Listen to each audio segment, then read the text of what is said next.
Let's start a fresh topic, refraction at plane surfaces. तो अभी से पहले हमने ज्योमेट्रिकल ऑप्टिक्स में रिफ्लेक्शन के बारे में पढ़ा at plane mirror and spherical mirror, और फिर हमने कुछ क्वेश्चंस भी किए। Now let's study what refraction is. तो यहाँ पर स्टेटमेंट एक क्लियर कट तरीके से लिखा हुआ है कि when a light ray is incident on a surface separating two transparent media, the ray bends at the time of changing the medium. तो जब भी कहीं पर भी अगर आपको दो मीडियम है, लेट्स से कि ये जो येलो लाइन मैंने ड्रॉ की, इसके पहले मीडियम वन है और इसके बाद मीडियम टू है। ये कुछ भी हो सकता है, ऊपर में एयर हो सकता है, नीचे वाटर हो सकता है, ऊपर में ग्लास हो सकता है, नीचे ऑयल हो सकता है। It can be anything. So basically now we have got two media. The upper one is medium one and the lower one is medium two. यहाँ पर एक हम पहले तो सबसे पहले इस सरफेस पर एक नॉर्मल ड्रॉ कर देंगे। नॉर्मल मतलब इस सरफेस पर एक जस्ट परपेंडिकुलर। ठीक है। नाउ लेट्स से कि हमारे पास एक लाइट आ रही है जो कि कुछ इस तरीके से आ रही है। तो ये एक लाइट रे है जो कि कुछ इस तरीके से आई। तो इसे हम कह सकते हैं ये हमारे पास इंसिडेंट लाइट है। तो इंसिडेंट लाइट जब पास करती है बाउंड्री सेपरेटिंग टू मीडिया, वहां पर वो नॉर्मल के साथ जो एंगल बनाती है, इस एंगल को हम कहते हैं एंगल ऑफ इंसिडेंस। ठीक है, जस्ट लाइक रिफ्लेक्शन। फिर हम क्या देखते हैं कि light ray bends at the time of changing the medium. यहाँ पर साफ लिखा हुआ है आपको बेंड्स। अब ये किसी तरीके से ही बेंड हो सकती है। हमें फिलहाल नहीं पता कि ये बेंड होकर के टुवर्ड्स नॉर्मल झुकेगी या फिर ये बेंड होकर के आप कह सकते हैं अवे फ्रॉम नॉर्मल जाएगी। बट अगर ये बेंड होती है तो लेट्स से कि ये कुछ इस तरीके से बेंड हो गई। नाउ दैट कि ये बेंड हो चुकी है, तो अब इस लाइट को हम कहते हैं रिफ्रैक्टेड रे। Fine, this is incident ray जो आप पहले भी जान चुके हैं। नाउ दिस इज रिफ्रैक्टेड रे, और ये अब नॉर्मल के साथ जो एंगल बनाएगी उसको हम कहते हैं एंगल ऑफ रिफ्रैक्शन। तो angle i is basically angle of incidence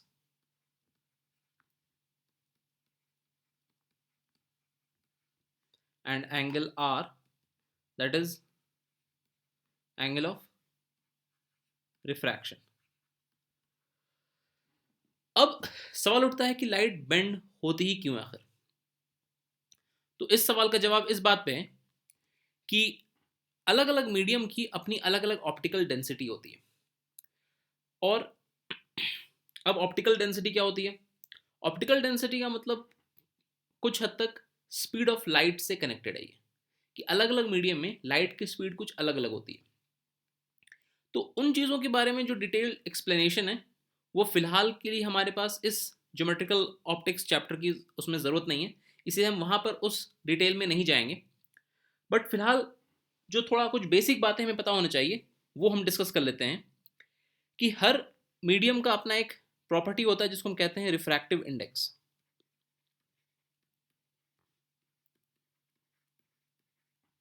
ठीक है, इसको हम म्यू से ऐसे डिनोट करते हैं। रिफ्रैक्टिव इंडेक्स समझिए कि स्पीड ऑफ लाइट से कनेक्टेड है। म्यू फॉर एनी मीडियम जो आप कह सकते हैं डिफाइन किया जाता है, वो डिफाइन किया जाता है सी अपॉन वी। सी एक यूनिवर्सल कांस्टेंट है, that is speed of light in vacuum. मतलब वो आई तो थिंक सबको पता है यहाँ पर कि c is speed of light in vacuum. और वी जो यहाँ पर है, v is basically speed of light in that particular medium जिसके रिफ्रैक्टिव इंडेक्स को हम कैलकुलेट करने की बात कर रहे हैं। ठीक है, तो speed of light in the medium. For example वो मीडियम है हमारे पास, लेट्स से ग्लास, यानी कि यहाँ पर जो v है that is speed of light in glass. So this is how we define refractive index. Refractive index is basically c by v। तो हर मीडियम के लिए रिफ्रैक्टिव इंडेक्स की वैल्यू अलग अलग होती है, और उस म्यू की वैल्यू के हिसाब से ही लाइट रे बेंड करती है। तो जो लॉ यहाँ पर है, पहले उस लॉ को हम समझ लें, फिर अपने आप हमको समझ बात आ जाएगी कि लाइट रे किस तरीके से बेंड करेगी। तो जो पहला लॉ है, और आप समझिए कि वही इस रिफ्रैक्शन का ओवरऑल सब कुछ उसी लॉ से डिफाइन होता है। तो that is called Snell's law.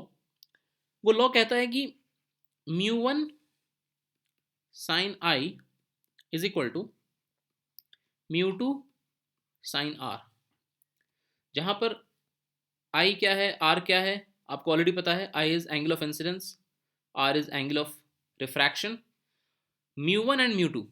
तो फॉर एग्जांपल यहाँ पर अगर इस फिगर को देखें तो ये लाइट मीडियम 1 से आ रही है, तो इस मीडियम 1 के रिफ्रैक्टिव इंडेक्स को हम μ1 कह सकते हैं। और लाइट मीडियम 2 में जा रही है, तो इस मीडियम 2 के रिफ्रैक्टिव इंडेक्स को हम μ2 बोल सकते हैं। So this is how we define Snell's law, कि जिस मीडियम से लाइट आ रही है उसको हम उसके रिफ्रैक्टिव इंडेक्स को μ1 कहते हैं। तो μ1 इंटू साइन आई, जो कि उसी मीडियम में एंगल ऑफ इंसिडेंस मिलना है आपको, that is equal to μ2 into sine are.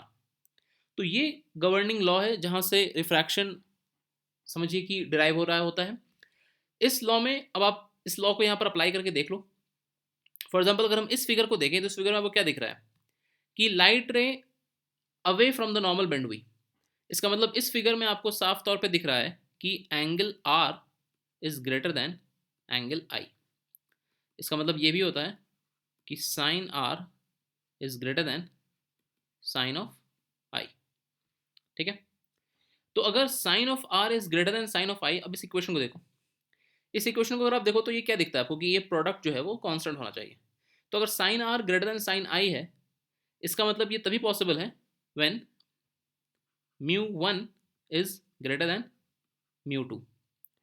तो यानी कि यहाँ से आप क्या सीख रहे हैं कि व्हेन μ1 इज ग्रेटर देन μ2 तो क्या होगा, तब उस केस में लाइट यानी कि अगर हाई रिफ्रैक्टिव इंडेक्स मीडियम से लो रिफ्रैक्टिव इंडेक्स मीडियम में एंटर करेगी तो it will bend away from the normal.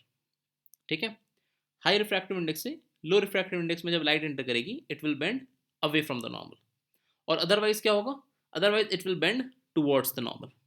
ठीक है, तो अब इस प्रिंसिपल को फॉलो करते हुए हम आगे बढ़ते हैं और एग्जैक्टली देखते हैं कि कैसे हम इमेज ट्रेस करेंगे in a case of refraction through a plane surface, और वहां पर ये जो मल्टीपल केसेस हैं वो भी डिस्कस हो जाएगा।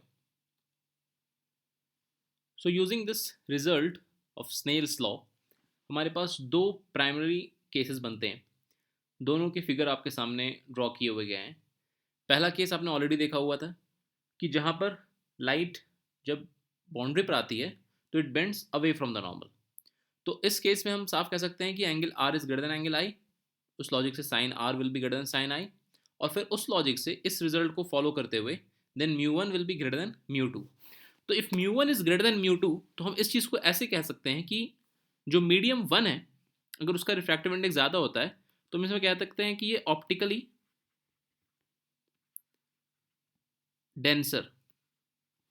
तो optically denser is basically medium 1 और ऑप्टिकली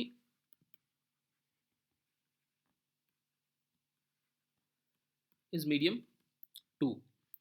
तो जिस मीडियम का रिफ्रैक्टिव इंडेक्स कम होता है उस मीडियम कहते हैं कि that medium is optically rare. जिसका रिफ्रैक्टिव इंडेक्स ज़्यादा होता है उसको हम कहते हैं ऑप्टिकली डेंसर।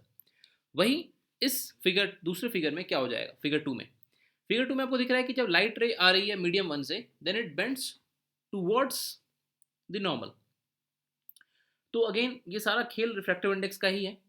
तो इस केस में हमें दिख रहा है कि angle r is less than angle i. इसका मतलब हम कह सकते हैं कि sine r is less than sine i. इसका मतलब फिर जब हम यहाँ पे स्नेल्स लॉ लगाएंगे तो आपको ये प्रोडक्ट कांस्टेंट रखना है। जब आर का टर्म छोटा हो रहा है इसका मतलब कि μ2 का टर्म बड़ा है, यानी कि μ1 इज लेस देन μ2। तो यानी कि यहाँ पर क्या हो रहा है, यहाँ पर ऑप्टिकली डेंसर मीडियम कौन सा है, फिर ऑप्टिकली डेंसर मीडियम है मीडियम 2। तो बेसिकली ये डेंसर एरर ये सब बेसिकली रिलेटिव टर्म है। तो इस केस में जो मीडियम 2 है उसकी रिफ्रैक्टिव इंडेक्स ज़्यादा इन कंपैरिजन टू मीडियम 1, तो हम कह सकते हैं मीडियम 2 इज ऑप्टिकली डेंसर।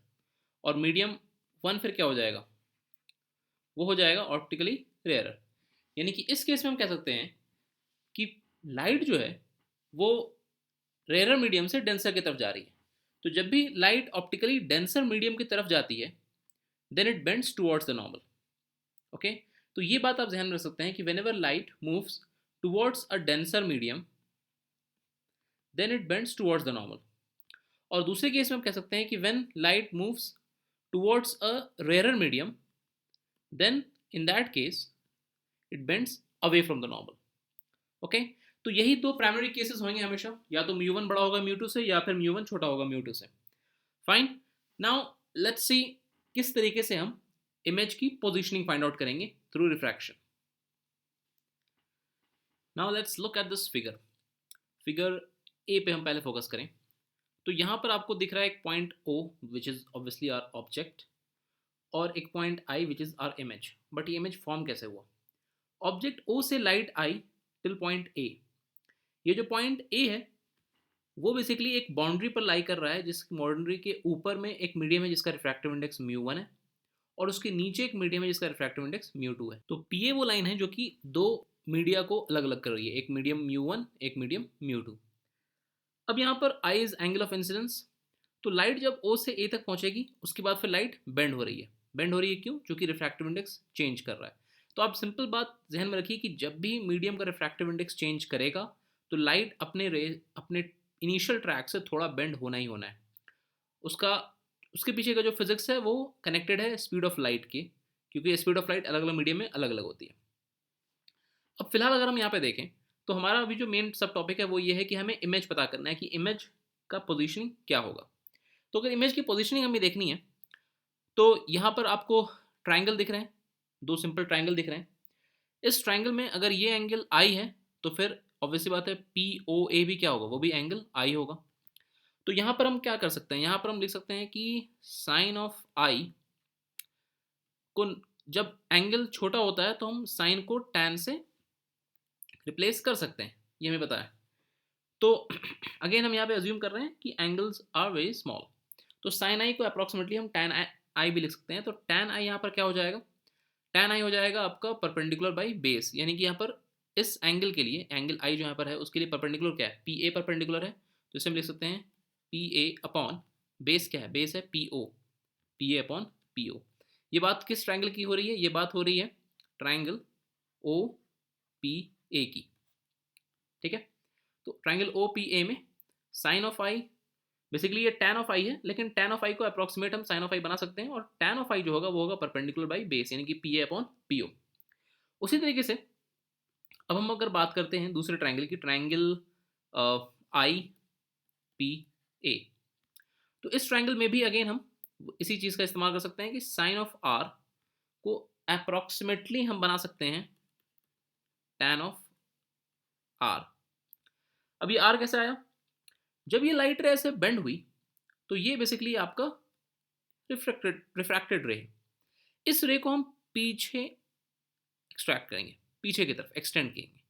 ये जब पीछे की तरफ एक्सटेंड करेंगे तो ये कहीं ना कहीं जाकर के इस परपेंडिकुलर लाइन पर आकर के मिलता है। तो जिस पॉइंट पर जाके मिलता है उसी पॉइंट पर इमेज फॉर्म होता है। अब ये कैसे? अब आप सोच लो, अप्लाई करो सेंस लॉ। इमेज फॉर्म होने के लिए क्या चाहिए? इमेज फॉर्म होने के लिए चाहिए हमें दो रेस, राइट? तो पॉइंट ओ से एक रे तो गई है पॉइंट ए की तरफ, और एक रे हम मान सकते हैं जो कि गई परपेंडिकुलर। तो जो रे परपेंडिकुलर जाएगी उस रे के बारे में आपका क्या ख्याल है? वो रे फर्दर रिफ्रैक्ट कैसे होगी? जो रे परपेंडिकुलर गिरी उस केस में एंगल ऑफ इंसिडेंस क्या हो जाएगा? एंगल ऑफ इंसिडेंस हो जाएगा जीरो। इसका मतलब यही होना चाहिए एंगल ऑफ रिफ्रैक्शन भी, क्योंकि अगर एंगल ऑफ इंसिडेंस जीरो हो गया तो फिर साइन आई क्या हो जाएगा? साइन आई जीरो हो जाएगा। तो अगर साइन आई जीरो हो गया इसका मतलब कि इस केस में फिर ये रिफ्लेक्शन से आप कंफ्यूज मत कर दीजिए, ये कहाँ से आया? ये आया इस लॉजिक से कि sine of I mu one is equal to sine of R mu two. तो जब आपका एंगल आई इस केस में जब परपेंडिकुलर गिरेगा तो जाहिर सी बात है नॉर्मल इसी लाइन पर आ जाएगा ना। नॉर्मल में जब इसी लाइन पर आ जाएगा तो एंगल ऑफ इंसिडेंस क्या हो जाएगा? वो हो जाएगा जीरो, यानी कि आपका लेफ्ट हैंड टर्म जीरो हो गया। इसका मतलब राइट हैंड टर्म भी क्या होना है? जीरो होना है। अब रिफ्रैक्टिव इंडेक्स तो जीरो हो नहीं सकता है, अभी हमने सीखा रिफ्रैक्टिव इंडेक्स का डेफिनेशन, यानी कि आर को ही जीरो होना है। तो अगर आर जीरो है इसका मतलब कि जब लाइट ऐसी इंसिडेंट होती है perpendicular on the line separating two media तो फिर लाइट परपेंडिकुलर ही आगे फर्दर एक्सटेंड हो जाती है। अब अगर ये जो रे फर्दर रिफ्रैक्टेड रे सीधा जा रही है इसको भी अगर हम पीछे ट्रेस आउट करेंगे तो ये इसी लाइन पर आएगा, और ये जो रे पॉइंट ए पर गई फर्दर रिफ्रैक्ट हुई उस रे को भी हम पीछे ट्रेस आउट करेंगे तो ये वापस से ये दो रेज एक साथ इस पॉइंट पर मिलती हैं जो पॉइंट आपका पॉइंट आई बनता है। इसीलिए यहाँ पर इमेज बन रहा है क्योंकि यहाँ पर दो rays they tend to meet. Okay, तो ये वही लॉजिक है जो हमने रिफ्लेक्शन के टाइम भी सीखा था, जहाँ पर दो रिफ्रैक्टेड रेज यहाँ पर हैं, जो दो रिफ्रैक्टेड रेज को हम पीछे ट्रेस आउट कर रहे हैं, वो जिस पॉइंट पर आकर के मिल जाए वही हमारा इमेज पॉइंट बन जाता है। तो अब उस लॉजिक से फिर अगर ये एंगल आर है और इसे हमने फर्दर एक्सटेंड किया, तो आप कह सकते हैं आई ए और ये रिफ्रैक्टेड रे ये बेसिकली एक ही लाइन है। इसका मतलब ये अगर ये एंगल आर है तो फिर ये एंगल भी क्या होना है, ये एंगल भी आर ही होना है, क्योंकि स्ट्रेट लाइन पे आ रहा है सीधा आई और ए। तो अगर ये एंगल आर होना है तो फिर अब यहाँ पर हम वापस से tan आर इस्तेमाल कर सकते हैं। उस केस में परपेंडिकुलर क्या होगा, परपेंडिकुलर होगा पी ए, और बेस क्या होगा, बेस हो जाएगा पी आई। फाइन, अब यहाँ पर हम स्नेल्स लॉ अप्लाई कर लेते हैं। तो स्नेल्स लॉ अगर हम अप्लाई करें तो हम क्या कह सकते हैं, हम कह सकते हैं कि μ2 अपॉन μ1, μ2 अपॉन μ1 को हम क्या लिख सकते हैं, हम लिख सकते हैं sine of I upon sine of R. ये जस्ट सेम एक्सप्रेशन है, उसको हम इस फॉर्म में लिख रहे हैं, रेशियो के फॉर्म में। तो sine of I upon sine of R, तो अभी हमने साइन ऑफ आई निकाला है ना, sine of I is P A upon P O, और साइन ऑफ आर है P A upon P I. तो अब क्या लगता है, यहाँ पर पी ए कैंसिल हो जाएगा, तो ओवरऑल ये क्या बन जाएगा, ओवरऑल ये आ जाएगा P I upon P O. आप इन दोनों टर्म्स को यहाँ पुट करो और डिवाइड कर दो, तो आपको ये टर्म आ रहा है। तो बेसिकली आपको क्या दिख रहा है यहाँ पर आपको दिख रहा है कि μ2 second medium divide by μ1 refractive index of first medium. यहाँ पर पी आई क्या है, जब हम यहाँ से अगर देखें इस ऑब्जेक्ट ओ को, हम यहाँ से देख रहे हैं, ठीक है, तो बेसिकली हम इस मीडियम से इसको विजुलाइज करने की कोशिश कर रहे हैं। तो हमें लगेगा कि ये जो ऑब्जेक्ट ओ है वो बेसिकली हमें दिखाई कहाँ पे देगा, हमें दिखाई देगा इसका इमेज, यानी कि इस पॉइंट आई पर। तो हमें ये दिखाई दे रहा है कुछ यहाँ पर, यानी कि ये जो लाइन सेपरेट कर रहा है इन दो मीडियम को, उस लाइन के रिस्पेक्ट में P I will be the distance जो हमें रियलाइज हुआ कि ऑब्जेक्ट जो है वो एक्चुअली इन दोनों लाइन, इस लाइन से पी आई डिस्टेंस पर है। तो पी आई डिस्टेंस हमें रियलाइज हो रहा है, यानी कि इस डिस्टेंस को हम क्या बोल सकते हैं, इस डिस्टेंस को हम बोल सकते हैं apparent depth.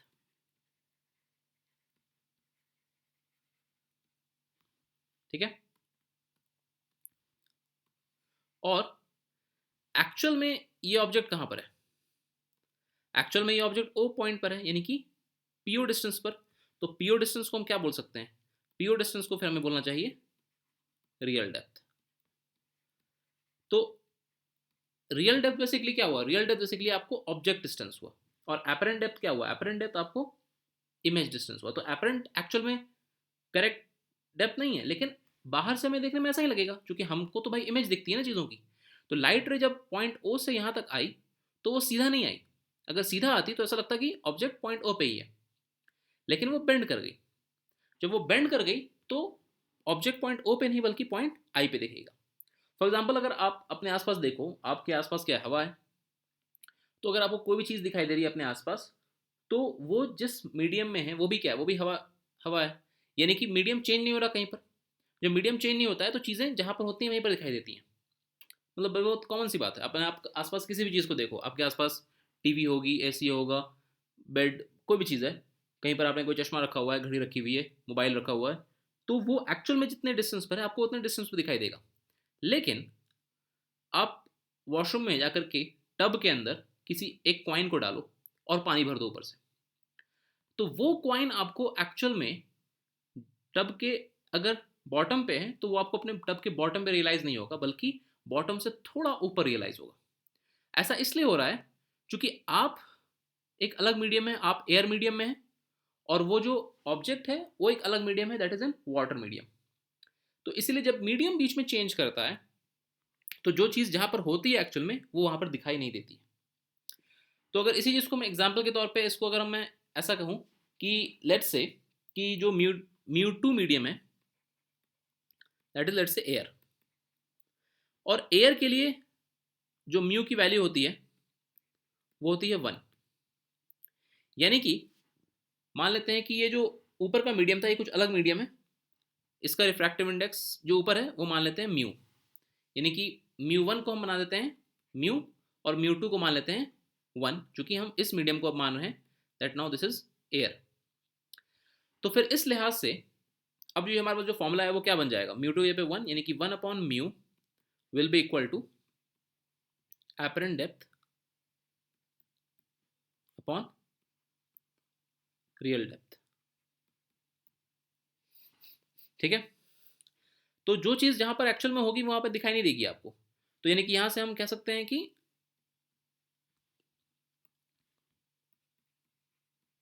apparent will be how much? Apparent will be real divided by refractive index.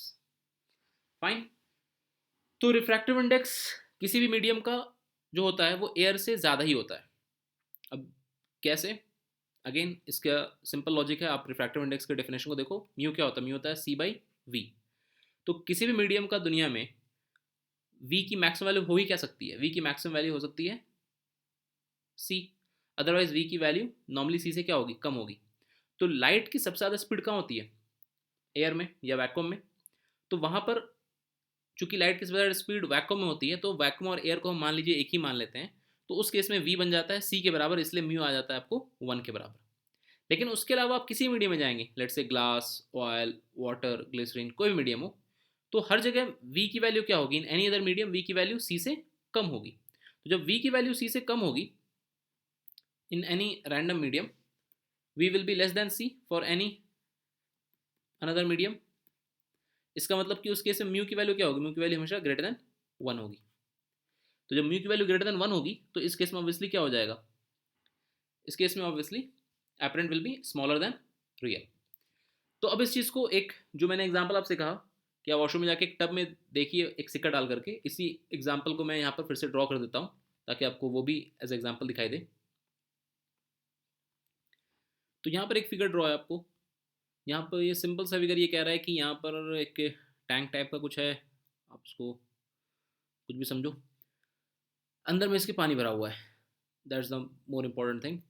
अब इसके बॉटम पे एक कॉइन है जो हमारे लिए एक ऑब्जेक्ट जैसा है। तो जैसे अगर आपने आपके बाथरूम में जैसे अगर कोई टब है, तो उसमें अगर आपने उसके बॉटम पे एक या कोई बकेट है तो उसके बॉटम पे आपने एक सिक्का डाल दिया और फिर उसमें आपने पानी भर दिया, तो होगा क्या? इस बॉटम में जो ऑब्जेक्ट है वहाँ से लाइट रे निकलेगी। एक लाइट रे तो सीधा जाएगी। अभी हमने सीखा कि जब लाइट रे सीधा जाती है तो जाहिर सी बात है वो नॉर्मल के पैरेलल जा रही है, यानी कि वो परपेंडिकुलर गिरेगी। जब परपेंडिकुलर गिरेगी तो क्या होगा? तो फिर वो सीधा ऊपर निकल जाएगी बाहर, क्योंकि साइन आई साइन आर दोनों हो जाएगा उस केस में जीरो। तो angle of incidence, angle of refraction दोनों जीरो हो जाएगा, यानी कि सीधा जाएगी।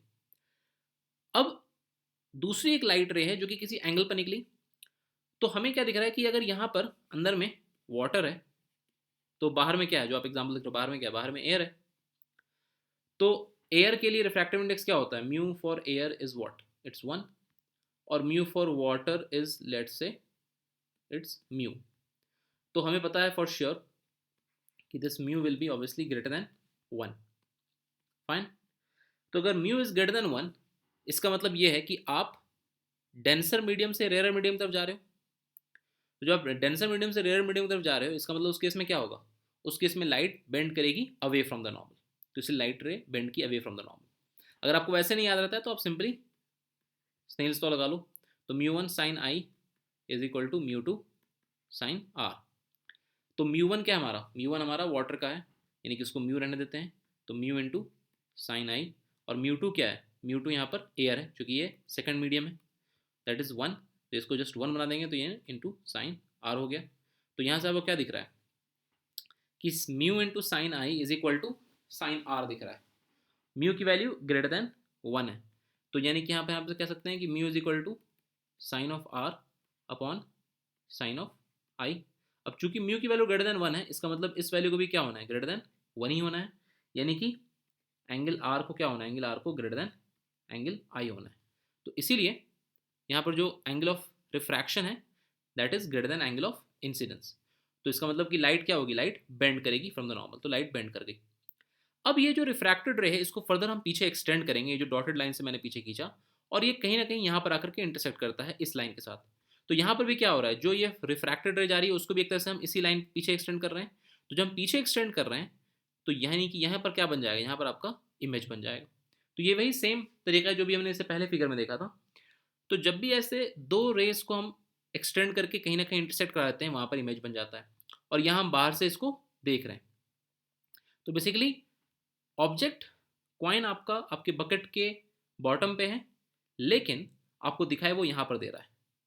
तो यानी कि इसकी वजह क्या हुई, इसकी वजह ये हुई कि अगर आप अलग अलग मीडियम में चीज़ों को देखेंगे तो वो चीज़ आपको एग्जैक्ट अपने एक्चुअल जगह पर दिखाई नहीं देती है। तो यानी कि यहाँ पर हम कह सकते हैं कि जो बॉटम मोस्ट पर ऑब्जेक्ट रखा हुआ है, ये कह सकते हैं हम इसका कि ये इसका रियल डेप्थ है। लेकिन मगर दिखाई कहाँ पे दे रहा है, दिखाई दे रहा है ये कुछ यहाँ पर। तो यानी कि इस पॉइंट को हम कह सकते हैं कि ये इसका एपरेंट डेप्थ है। तो अभी हमने क्या सीखा है, अभी हमने जो सीखा एक रेशियो सीखा हमने। अब ज़्यादा कन्वीनियंट तरीका कैसे याद रखने का, अल्टीमेटली ये जो रेशियो है ये म्यू पे ही डिपेंड करेगा। फाइन, आपको क्या दिखाई दे रहा है, आपको दिखाई दे रहा है कि real is greater then apparent, मतलब इट्स वेरी ऑब्वियस। तो ये जो एग्जांपल है इसको आप याद रख लो, ये आपको हमेशा बाकी क्वेश्चंस में जो इससे ज़्यादा कॉम्प्लिकेटेड क्वेश्चन होंगे उसमें भी हेल्प कर देगा। कि आपको जब दिख रहा है कि real is greater then apparent, तो अगर हम कहें कि रियल अपॉन एपरेंट, ये रेशियो क्या होना चाहिए, this ratio should be greater then 1, it's very obvious. तो ये जो एग्जांपल है कि आपके बकेट में कोई एक सिक्का अगर है, वो सिक्का हमेशा आपको थोड़ा ऊपर दिखाई देता है। ये मतलब ये ऐसा एग्जांपल है जो इंसान काफ़ी बार लाइफ में देखता है, तो ये दिमाग में रखना भी आसान है। कभी भी अगर आप बकेट में कोई चीज़ डालो तो भले वो बॉटम पे है लेकिन वो थोड़ा ऊपर दिखाई देती है अगर बकेट में पानी भरा हुआ है। तो इसका मतलब कि एपरेंट डेप्थ हमेशा छोटा होगा रियल डेप्थ से, यानी कि रियल बाय एपरेंट का रेशियो हमेशा क्या होगा, हमेशा ग्रेटर देन 1 होगा। तो जब रियल बाय एपरेंट का रेशियो ग्रेटर देन 1 होगा तो यहाँ पर हमें आपको क्या दिख रहा है, एक मीडियम तो आपका बाहर में है एयर, तो एक मीडियम की म्यू की वैल्यू क्या होगी, वो तो 1 हो गई। इसका मतलब अब दो ही ऑप्शन बचता है, या तो ये रेशियो 1 बाय म्यू हो या फिर ये रेशियो जस्ट म्यू हो। तो चूंकि real bye apparent greater than 1 है, इसका मतलब कि हमें यहाँ पर ऐसी वैल्यू पुट करनी चाहिए जो कि ग्रेटर देन 1 हो। तो ग्रेटर देन 1 की वैल्यू कौन सी है, म्यू की वैल्यू। इसका मतलब इस केस में आपका सिंपली क्या हो जाएगा, आपका रेशियो हो जाएगा रियल बाई एपरेंट, क्या हो जाएगा, वो हो जाएगा सिंपली म्यू के बराबर। अब आपको जो भी निकालना होगा बाद में निकाल सकते हो, आपको रियल निकालना होगा तो एपरेंट दिया होगा, एपरेंट निकालना होगा तो रियल दिया होगा। बट याद आप ऐसे रख सकते हो कि रियल बाय एपरेंट इस केस में बन जाएगा सिंपली म्यू। क्यों, क्योंकि real bye apparent should be greater then 1। अब यहाँ पर म्यू ग्रेटर देन 1 है तो यानी कि ये म्यू के बराबर है। अगर 1 बाय म्यू ग्रेटर देन होता तो 1 बाय म्यू लिखते, लेकिन जो होगा आगे क्वेश्चन वो उसके हिसाब से सॉल्व करेंगे। बट ये केस आप याद ही रख लो तो आपके लिए बेटर रहेगा। तो हमेशा इस केस में रियल बाय एपरेंट हो गया आपका जस्ट म्यू। तो दिस रेशियो आप याद रखो कि रेशियो में कौन बड़ा है कौन छोटा है। अब जब दिख रहा है कि ये बड़ा है, यानी कि इसे एक ऐसे नंबर से इक्वेट करना है जो कि ग्रेटर देन 1 है, इसलिए इसको हम इक्वेट कर देंगे म्यू से। तो यही आपका सही तरीका है। अब अगर आपको सवाल में पूछ सकता है कि भाई व्हाट इज शिफ्ट, तो ये शिफ्ट विफ्ट तो निकालना, ये सब तो मतलब फिजिक्स में यहाँ तक कंप्लीट हो गया। Shift is what, shift is basically real minus apparent. ये जो शिफ्ट हुआ इस हाइट ओ से ये आई में जो शिफ्ट हुआ, तो that is real minus apparent. तो अब आपको अगर रियल पता है, एपरेंट पता है, पुट कर दो आपको शिफ्ट निकल जाएगा। उसके लिए भी एक नया फॉर्मूला बन जाएगा, वो फॉर्मूला याद रखने की कोई ज़रूरत नहीं है। आपको ये एग्जांपल जहन में रखिए। अब नेक्स्ट लेक्चर में हम इसी के ऊपर कुछ फर्दर एग्जांपल्स करेंगे, वहाँ पर हम एक से ज़्यादा मीडियम में देखेंगे, फिर होपफुली आपको चीज़ें और ज़्यादा क्लियर हो जाएंगी। Till then take care, bye bye.